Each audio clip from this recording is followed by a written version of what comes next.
When we all walked in this building at the beginning of this session, the good gentleman on the second floor got up and proposed $100 million in tax cuts this year.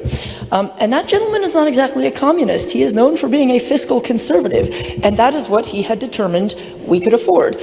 We are now looking, as has been discussed, at an aggregate in revenue reduction of $400 million, which is a lot more than was put in the original budget.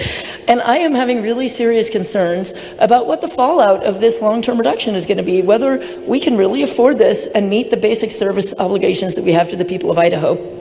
If we do this, there is no chance we're ever going to be able to end grocery taxes, which is the thing I hear from my constituents that they want. This completely takes that off the table. Never going to happen. But I think beyond that, it's going to leave us in a real pickle in funding things like public safety and law enforcement and infrastructure and public education.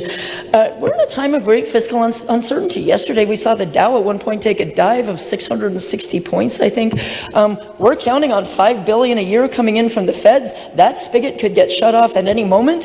We're looking at deportation of a lot of our workforce. We're looking at trade wars. The fiscal picture could look very different a year from now than it looks right now.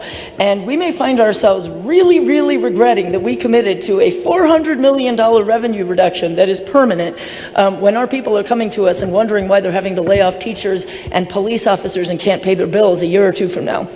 And I believe that fiscally conservative doesn't just mean cut revenue.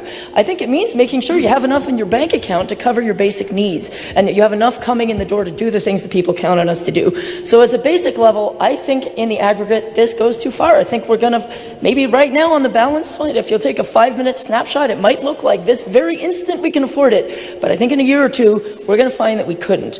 But as a bigger matter, and this has been discussed, so I'll be brief, if we did have $400 million to give up from revenue, which I don't think we do, I don't think this is the way that we should do it.